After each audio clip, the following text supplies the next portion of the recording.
Welcome to Financial Empowerment with Nick Abrams. I'm your host, Nick Abrams. I am really excited about today's show. We've got a great show lined up for you. And one of the things I've noticed is you're looking at social media. On Thursday, you start seeing people posting how glad they are the weekend is here and they're getting out of their job. Come Sunday night, you see the sorrow post of, oh no, I've got to go back to work. And this leads us to, are people really happy with their jobs? There was a study done by the Pew Charitable Trust that says 33% of Americans are only completely satisfied with their job, only 33%. The others are not completely satisfied. Also, that same study showed that 28% of Americans are totally stress-free from their job. That means most of us are stressed about going to work and our jobs. Our guest today is going to help us with that and change that. So viewers, get a piece of paper and a pen and take notes. We have Rhonda Chaplin here from Break Free Strategies. Rhonda, welcome to the show. Thank you so much, Nick. It's a pleasure to meet you and Definitely. spend time with you today. Definitely. Now, tell our viewers a little bit about yourself and about your company. Okay. So, Nick, I've been in the human resources world for over 20 years in the corporate America. And last year, I made the decision, you know what? I want to be able to help people enjoy their career. Really? Get back to having fun. We can have fun in our careers? We can actually love what we're doing. Really? Yes. Who does that now? I did for 20 years. And everyone who was on my team, everyone who interacted, because they were in alignment with their purpose. They were in alignment with what they were created to do, so it didn't feel like work. Ooh. And as a result, they reaped the benefits in their paycheck. And see, we don't understand that there's a strategy that we have to implement in order to build wealth, even as an employee. Okay, so I'm gonna go back for a minute. So you were in corporate America over 20 years. Yes. And you stopped. I stopped. All I right. was in human resources. I was a generalist. So I always focused on employee development, in addition to all the other responsibilities of compensation, hiring, Benefits, the all entire the life good fun cycle of an stuff, employee. But my heart was around how to really help people develop in their careers, so that way they had an opportunity to move up, had an opportunity to, not everyone is called to run a business. Well, Really? right. Okay. But if they had brought an entrepreneur mindset into the work environment, that's a win strategy. That's how they could win. So my focus for the time that I was in corporate America was around the training and the development of employees in their career. Okay. I just realized about 5 years ago that really my heart was to reach more than the people in the corporate office that I worked at. Okay. I've always had, different positions where I had the opportunity to travel across America, but I could only impact and influence such a small number. All right. So I really wanted to take the opportunity to reach more individuals. And that's why I do what I do. Have more people, because those numbers that you mentioned, they're alarming. Yeah. 33% only enjoy going to work. That means on Sunday, we have over 60% of people saying, I don't want to go to work, or coming up with excuses to try to stay home. Wow. Okay. Who wants to live like that? So tell us about your company. So Break Free Strategies is designed for career development. Okay. So it's really around teaching and not just the education, because we can get caught up in, let's learn some new skills. I'm all about learning the new skills, but how about we actually put those skills that you're learning into actionable steps? Because you have to get to a point where you're now moving into action, or else it becomes analysis paralysis, or else it becomes an overload of information. Oh, this is the flavor of the month. No, it's around what is the strategy and the tactic. It's kind of like a chess game. You want to play the right plays. You want to move the right pieces in order to win the game. Okay. And we have to see our career like that. It's a game. Viewers, I told you we're in for a treat. Let's get into this here. Okay. How do you define your purpose? You define your purpose by taking a step back and saying, what is it that I see? What is it that I've been told that I've been great at? What is it that when I do it, I actually love what I do. Even like how you're sitting here, your whole face lights up. You love what you do. That's true. So it becomes where it's a passion. It becomes where it's when you wake up, if it's Sunday, if it's Thursday, you want to share with everybody, this is what I do. This is what I was meant. This is what I was created to do. Wow. Okay. So I'm in my job. I see other people moving up in the careers, but I'm stuck in the same place. How do I, or what do I need to do to move up to that next level? Number one, have a conversation with your supervisor. Really? Ask them, what is it that you see? Where can I go in 1 to 3 years? What are some areas that I need to improve on? So it's kind of like what am I doing well? What do I need to do better? Okay. And how can you help me to get there? See, often we forget that third question of what do I need to do and how will you help me to get there? Because you have to understand not everyone that you report into can develop you. Hold that thought, Rhonda. We will be right back.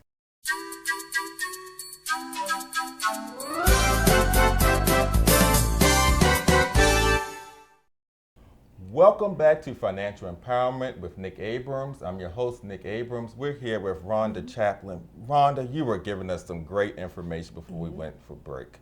You were talking about how to move up from your career. I want to switch gears a little bit. And we were doing research for the show and providing topics. You gave something that I kept looking at and thinking, OMG, she can't be serious. How do you fire your boss?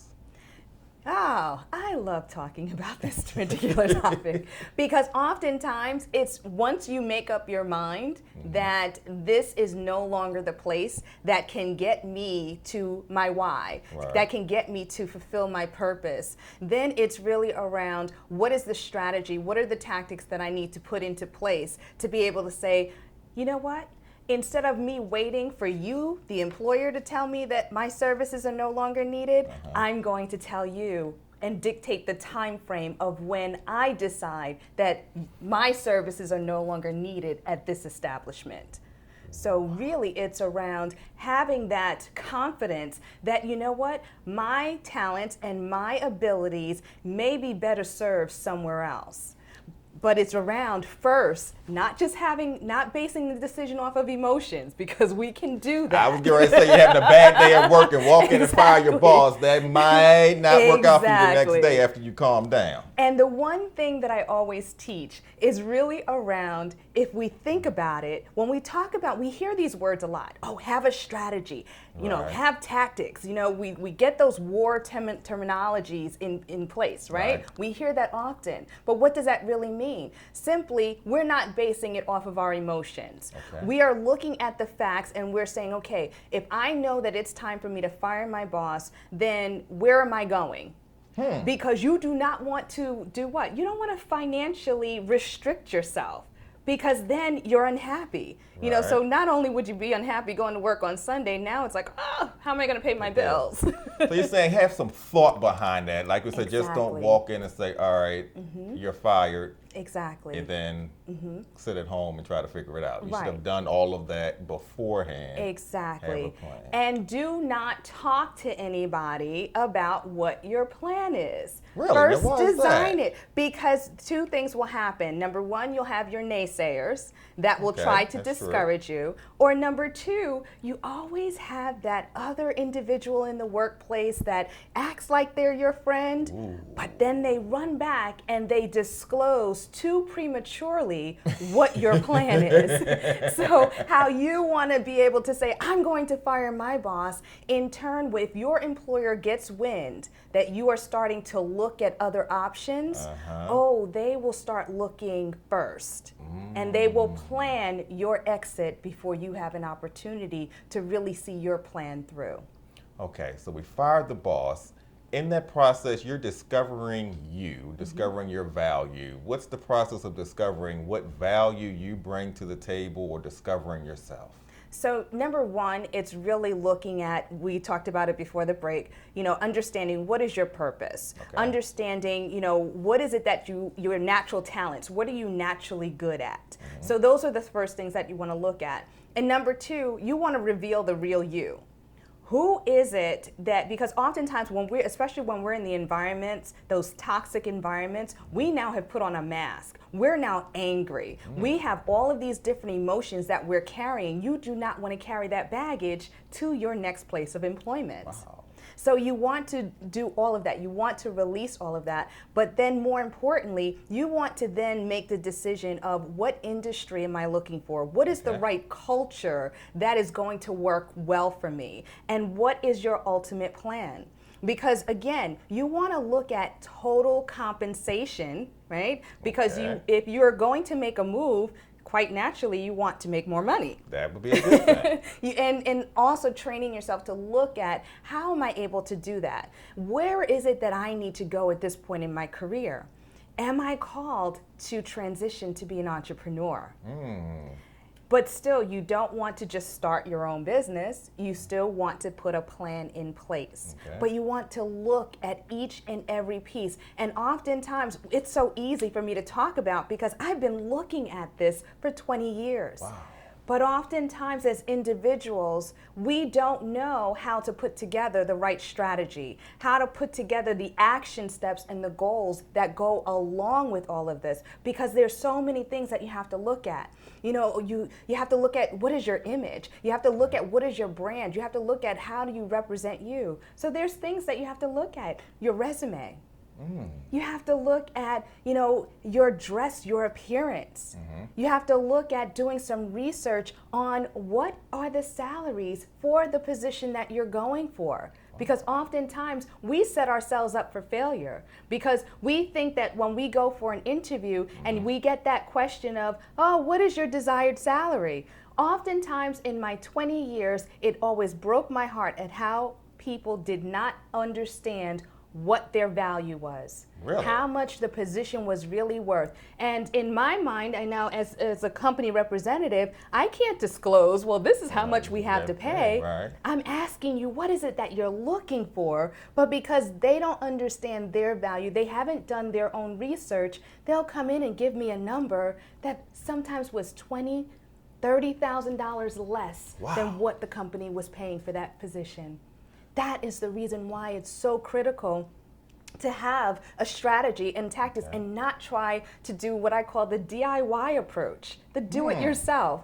Because this is why it's, I consider myself, yes, a coach, but I'm a consultant that will work not just for the organizations, but for the employees. Wow. We're going to touch on something in the next segment, and you started touching on it already about the entrepreneur aspect of it. But before we do that, we've got to go to a break, so we'll be right back.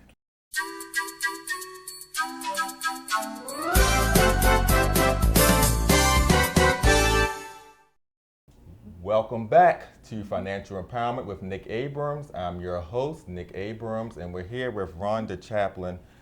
Before we went to the break, we were starting to talk about the entrepreneur aspect of it. Now, I became an entrepreneur in 2009, February 2009, in the midst of the financial meltdown. I knew that my strategy and my goal, as maybe crazy as it was that if I made it through this, I could make it through anything. So now tell me, Rhonda, you've got so many budding entrepreneurs out there, so many people with ideas, but they're scared to make that step in that transition. I have people in my circle who want to be entrepreneurs, talk about it, but haven't made that step yet. How do you make that transition from that paycheck coming in every 2 weeks to OMG, everything is now on me? Having a plan, having a strategy. Okay. Because the thing is that when you're transitioning from an employee to the entrepreneur, you have to do some initial work, and that's really around the mindset. It starts with the mindset because, to your point, in 2011, where I finally made up my mind that this is what I've been called to do, this is my purpose, this is my why. But what I did was I did my transition very slowly. Really? So unlike you, how you said in 2009, you said, okay, I'm I all was out in. there. I found an office space, a computer, file cabinet, and that was it. That's how I started. So my strategy and approach was a little bit different. Okay. I knew, and we all know, we've heard this, it costs a lot of money to become an entrepreneur. Amen. So what I said to myself was my strategy was I wanted my employer to fund my startup. Really? So my strategy was I started my business part-time. So you know how we all get the vacation time, the Right. PTO time, the sick time. Right. Those are the days that I use to build my business. Huh. I put a strategy in place that, although at that point in time I was already, in a high level position, Right. but I said I did not want to go any further. So although they wanted me to consider moving up in the company, I Okay. said, no, I don't want to move up. I said, however, I will take the extra money. All right. Because why? My strategy was always planning my exit. Okay. So I utilized the different funds from being an employee in order to fund my business. Okay. So then in 2015, when I finally made that clean break, everything was already in place. Okay. So again, for some that really want to transition from employee to entrepreneur, I always recommend take a look at your entire picture. I worked with my financial advisor the moment that I started saying that I wanted to transition. Because why? I wanted to look at my entire portfolio. Right. What is that going to look like? You want to have a base. You want to have kind of that. You don't want to affect your emergency fund No, because you don't. even though you have a Yeah. business, you still have your personal expenses. Yeah, the bills still come in. Exactly. So part of what the transition is working not just with a career coach, but someone who has access to be able to work with others to help you build your brand and also to help you build your business, but you're still working your job, but now your mindset has shifted where your business becomes your main priority, not what you're doing for somebody else. Okay. But your work is never impacted because you always want to work with excellence. And you don't want to burn any bridges because even though I said, hey, I was giving up a lot of my extra free time because it was a sacrifice. Right. But I made up my mind that I wanted to build my business more than I wanted to do some of the extracurricular things. So I looked at some things. I had to, guess what? I'm disciplined. I cut off my cable. Not only did I save the money, but and I'm just sharing that this is a strategy because I saved the money on the bill, but I wanted to remove the distraction. Because why? There's some development that has to happen when you're building a business. There's things that you have to learn. So just how, your supervisors will send you for training when they want to consider you for a new role. Right. You're considering a new role. You're considering a new position. Okay. You want to take the time to do what? Develop and learn from experts, learn from people that, already made the mistakes, that they've already had success. That takes time. Getting up 4 or 5 o'clock in the morning before leaving for work, staying up 11, 12 o'clock at night. So yes, as much as I loved, some of the reality TV shows, for a season, I had to let that go because my desire and my passion was I wanted to make sure that in the time frame that I allocated, that I wanted to really move to be a full-time entrepreneur, that I was able to do it. And through discipline, through working with mentors, through working with coaches, guess what? And having a sound strategy that I even share in my book. That's why I wrote it, because I wanted to share what I had learned. So therefore, it becomes where in 2 years, I was able to fire my boss. And the difference is that because we know the stats of how many people decide to leave their job to become an entrepreneur, but then they end up having to go back. Yeah. And I made the commitment that, yes, I'm going to take this time because I have no desire to go back. Before we close out, I've got to ask you this. Was there anything that you would change about going from your role in HR to starting your own business? I kind of like what you said. I knew from very early on in my career, 10, 15 years into my career as HR, I knew that I was called to be an entrepreneur. Okay. But because of the paycheck, because of the fear, because of the naysayers, I Right. stayed longer than what I should have. Wow. So what Okay. I would encourage anyone is start now. The moment that don't allow anything, fear, naysayers, doubt, don't allow any of that to discourage you from moving into your purpose and your fullest potential. Rhonda, thank you so much. Now, the name of the book. The name of the book is Break Free Strategies for Your Career. It's chock full of strategies, and it's a balance. Because why? We often talk about career, but there's some personal and financial elements that we also have to look at. How can our viewers contact you? I'm online via the web, rhondachaplin.com, Okay. and also on all social media, Periscope, Twitter, Facebook, at rhondachaplin.com. Very simple, RHONDACHAPLIN. Rhonda, we thank you so much for being guest on the show. Thank you, Viewers, Nick. please, I know you've gotten some great information from our guests. We thank you for watching. I'm Nick Abrams, host of Financial Empowerment with Nick Abrams. Till next time, take care.